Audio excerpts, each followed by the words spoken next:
Hello and welcome to Lawrence Live. I'm Dr. Sean Smith, Superintendent of Schools for the Metropolitan School District of Lawrence Township. And I'm joined today with some very special guests, state runner-ups for girls basketball. The Lawrence North Wildcats are with me today. I've got Coach Chris Giffen, I've got Maddie Howe Sr., and then I have junior here, Christian Young. So I'm really excited today to have representatives for our girls basketball team as they've had an incredible run to the state championship. And matter of fact, a really great season. So Coach Giffen, tough season. Let's talk a little bit about this year.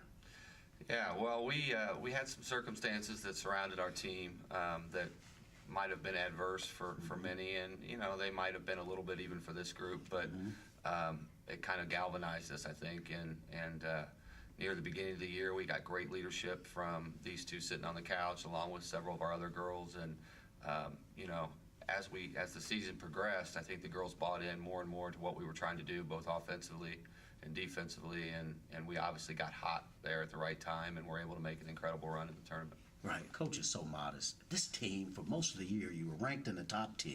And over the last 5 years, I've seen our teams ranked as high as number 1. We have had an incredible girls basketball program at Lawrence North.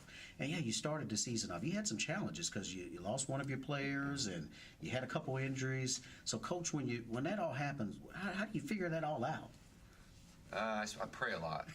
I do pray some, but I've got a great staff, and these girls, I think a player-led team is always more important and more successful than a coach-led team. So we try and instill leadership qualities and give them a lot of say-so in actually what we're doing.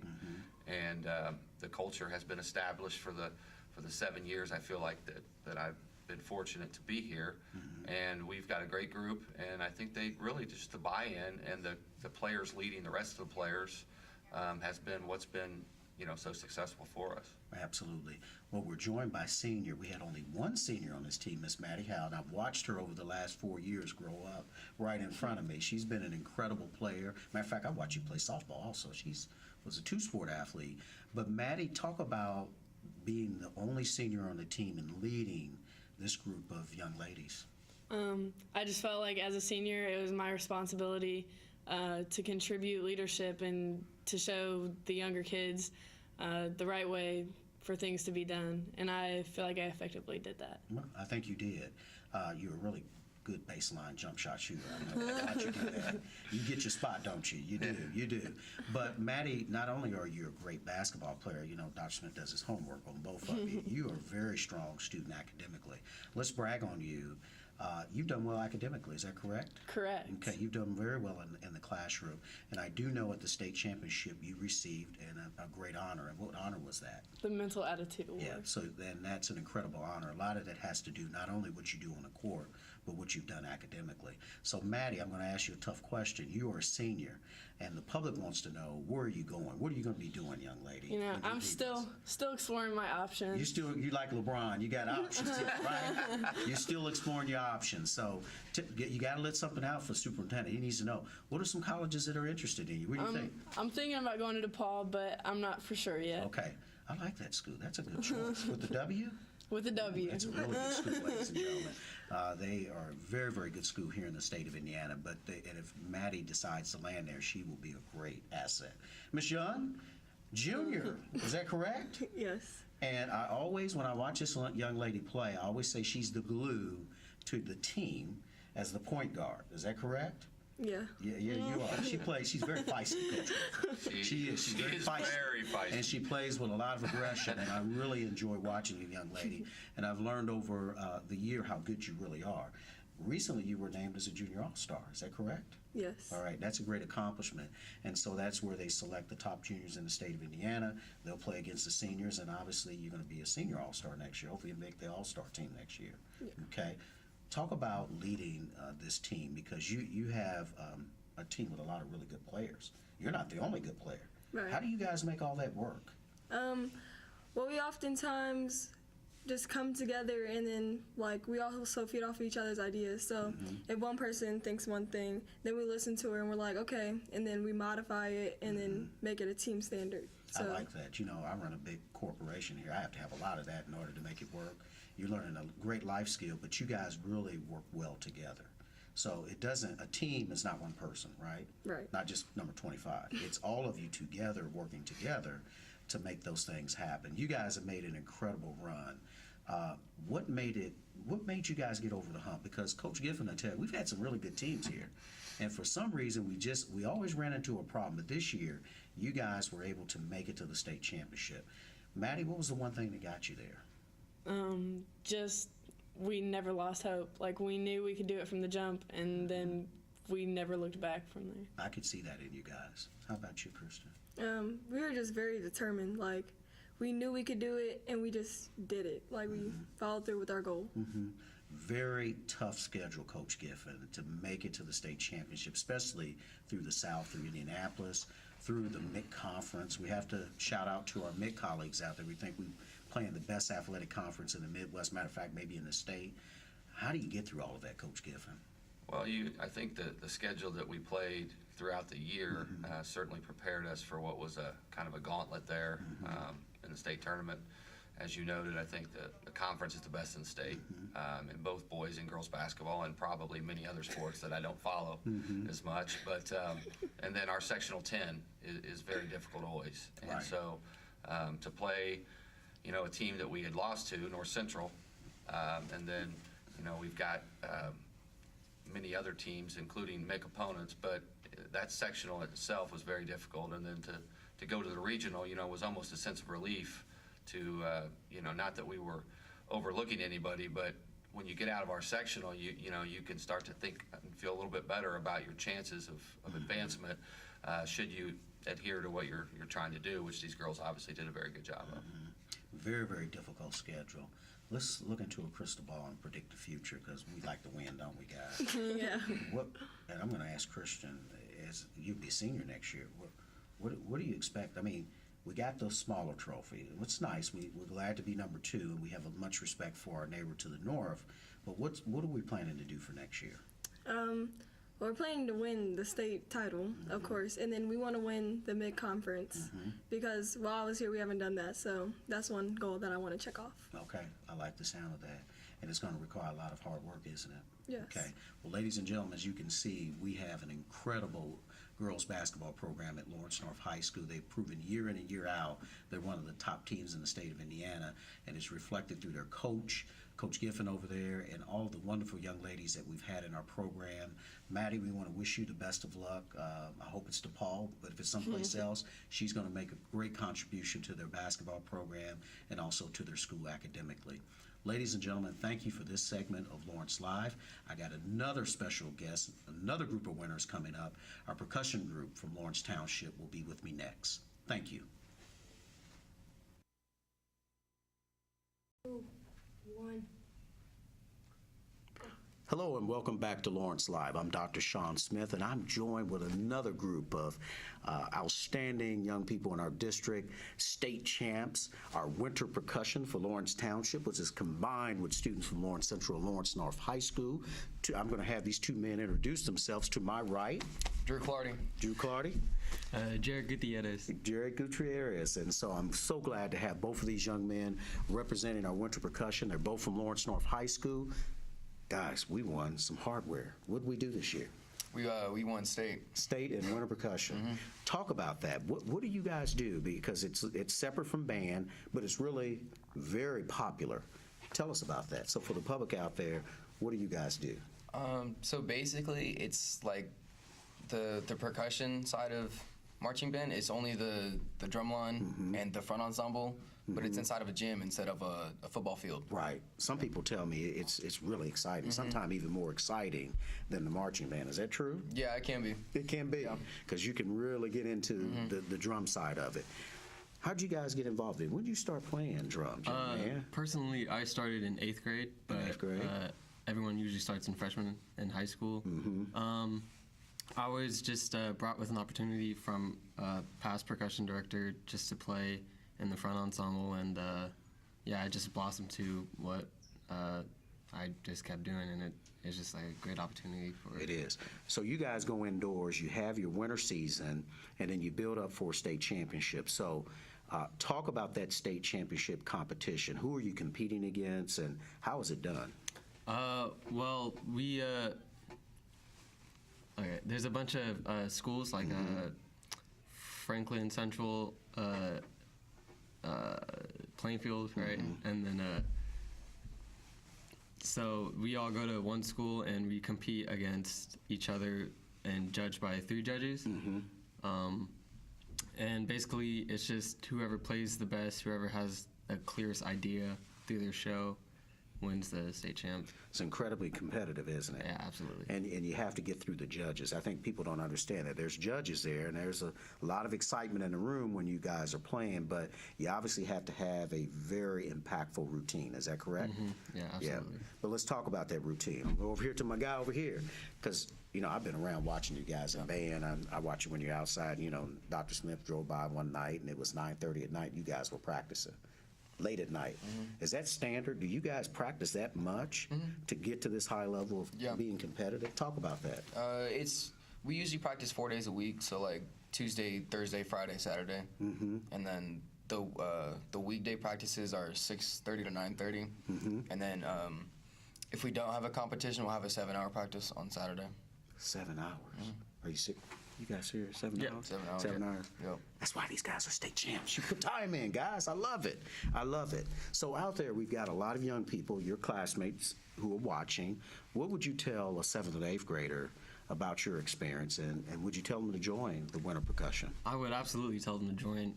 It's a phenomenal experience just to do this in high school. It really showcases camaraderie throughout the township, even between LC and LN.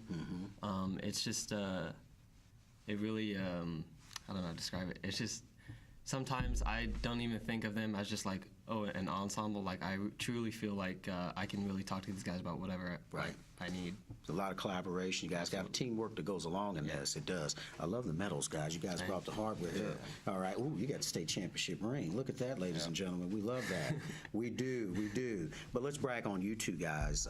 Tell us more. You are a junior or senior? I'm a senior. You're a senior. What's your plans, young man? For like out of high school, I want to go to college, but I don't know where yet. I also want to do drum corps and like an independent marching group, which that'd be a lot of fun. And then I was thinking about going to Ball State. Right. So you're very Their marching passionate band. about performing arts, right, and playing. That's really wonderful. How about you, young man? I'm a senior, and I've recently just accepted LACM, which is Los Angeles College of Music. So I'm gonna go there, and I'm thinking about doing winter percussion, like independent group, Okay. just because I love this activity so much. You guys love it. So you guys are looking for the next gig to play in. That's music talk, right? Yeah. You guys know what I'm talking about, but you love the performing arts. And you know what, young man, I love having you on my show because you guys are representatives of the excellence that we have in Lawrence Township Schools. You've done very well, and I'm so glad you've been able to advance yourself from what we have to offer in this school corporation. Make me proud. I'm going to see you two guys on television. Yeah. You're on with me? Yeah. Okay. Yeah. Ladies and gentlemen, as you can see, our performing arts program is again doing outstanding things throughout the community and the state of Indiana. They're state champs with winter percussion, and we want to wish these young men and all the students that participate the very best. And again, ladies and gentlemen, thank you for watching this segment of Lawrence Live, and we'll see you next time.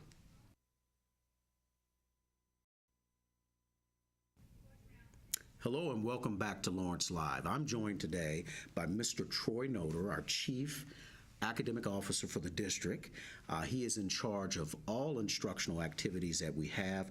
Matter of fact, he technically had the longest title of any of my staff members. He's over curriculum and instruction, our professional development for teachers, and also our data integrity. That's a long title, Mr. Noter. Absolutely. Keeps me busy. It keeps you busy, it does. But let's talk a little bit about your work as our Chief Academic Officer. You get to see everything that we're doing instructionally in the district. So what's a day like for your position? What do you do? I do a lot of different things, all the way from working at the kindergarten level up through high school. And so we are driven by the district's strategic plan and the outline for our work in the strategic plan, a focus on increasing instructional rigor across our entire district, from our preschool and kindergarten all the way up through our high school students. And so everything that we do is driven through that lens of increasing our instructional rigor. So all those acronyms, those are a lot of jargon, Troy, when we talk about academics. So, in the real world, for people out there, teaching and learning is your work. Absolutely. It's 100% of your work. And so talk about how you're engaging classroom teachers, because our teachers are what makes this engine work in Yes. Lawrence Township. So what are we doing to work with and support our teachers? Our teachers are the experts. Yes. And everything is driven through our teachers. And so the investment that we make in professional development for our teachers is critical. We have a very robust teacher leadership program where our teachers are provided additional compensation in order to learn professionally, apply it in their own classroom, and then be able to coach their colleagues to improve instruction. And so it's our teachers that, and especially our teacher leaders, that really are the engine of school improvement in our district. Very, very profound. And some of you probably know Mr. Noter. His face is very familiar because he used to be a principal here at two of our schools, at Yes. Craig and at Belzer. But talk about what you see as you drive around and go to, because quiet as it's kept, Mr. Noter visits probably every single classroom in the district. What do you see in Lawrence Township? I'm seeing a transformation in teaching and learning that really aligns to the type of work that our students are going to be required to do. And so the days of students sitting in their desks and receiving information from teachers is fading. Right. We know that in the workforce that collaboration is number one, that students are going to be expected to collaborate on projects with their colleagues, whether it's at the university level or in the world of work. And so we've got to ensure that our students have the collaboration skills, the communication skills, along with the academic skills in order to produce great things. And Right. so we're seeing that transformation across the So, entire district. the days of kids just having basic knowledge has really, that's just a given. You're talking about kids going to a higher level in their ability to be able to engage, synthesize, think. I mean, you're going in a totally different direction than really you and I had as students. Yeah, Is that so correct? much of what we learned when we were in school, students can look it up in a second. Yes, they can. Hit it in Google and there's your answer. Right. And so as educators, we've had to shift our work away from the memorization of facts, the memorization of dates, the memorization of the periodic table in chemistry, and moving that into the application. What's that mean in the real world? What's that mean in the industry? What are the thinking skills that a student has to make decisions and really evaluate the solutions to problems? And so it's a major shift, and maybe some of our viewers have heard about STEM, Yes. that integrated approach to teaching and learning where we have science and math that's integrated through technology and engineering processes. That's the real world. That's where the jobs are in the state of Indiana. And so we have to make sure that our students, all the way from the littles, at our preschool and kindergarten, are developing those skills so that they can become part of the workforce in the state of Indiana. And that's certainly going to happen, Mr. Noter. They're definitely going to be in the workforce, and obviously in the state of Indiana, we need to have more workers. But there's people out there in the audience that are thinking, well, Mr. Noter, Dr. Smith, how are our kids doing? We know we still got to rate our kids, and so let's talk about the accountability that we have. So let's talk about iLearn. Okay. That is our new assessment. So It is. take it from there. It is. iLearn is a new assessment this year. For years, we have done iStep, and iStep was a two-part test that students began in February, and it went all the way through the end of the school year. And there was such a public outcry that was too much testing for students that the state of Indiana has reduced our testing this year, and we have one test. It's a new test called iLearn. The window opens on April 22nd, so our schools will begin testing around that time, and it runs through the 1st of May. And so this will be less testing in the classroom than what we've done before, so that our teachers can spend more time teaching and less time testing. And that one test then does determine our accountability in terms of school letter grades and the process that goes along with that. So for our public, we are preparing our kids for whatever assessment that they're able to take. But what would you say to parents is if a kid doesn't do well first round on one of those assessments, how do we approach parents with that? Yeah, and I think there's two pieces to that. The preparation that you mentioned, and so our teachers began preparing last summer, and so we did some curriculum realignment to the new iLearn test. We had the state director of assessment come into our district and do professional development with our teachers, and have had ongoing professional development. So I think number one is for parents to rest assured that we've made shifts to iLearn and that your students will be well prepared. On the parent side, and I'm a parent of a student in Lawrence Township and a graduate of a student in Lawrence Township, reassuring your students that this is one test over a few days, and it's not a life or death kind of situation. This is a test where we want our students to feel confident. We want our students to be well rested. We want our students to be well fed, all of those pieces, but to know that this is a snapshot in time, and that we know that our students will give their absolute best effort. That's what we expect, is their absolute best effort, and to know that this doesn't define a student. Absolutely. This is one piece of a student's portfolio, so to speak, of what their skills and talents are. And it's an important piece, but it's just one piece. Absolutely. Ladies and gentlemen, as you can see, in our academic area, we are in great shape with Troy Noter as our leader. But Troy has an entire team behind him that works very closely with him. He's got his principals, and of course, as you mentioned, the most important people we have in the district are our classroom teachers, and they are well prepared to make sure your students are ready for whatever comes in front of them. We're so honored to share this segment with you because as most important thing we do in our district is teaching and learning, and in our district that is a priority, isn't it, Mr. Noter? Absolutely. Number one priority. It is the number one priority. So, ladies and gentlemen, thank you for watching this segment of Lawrence Live.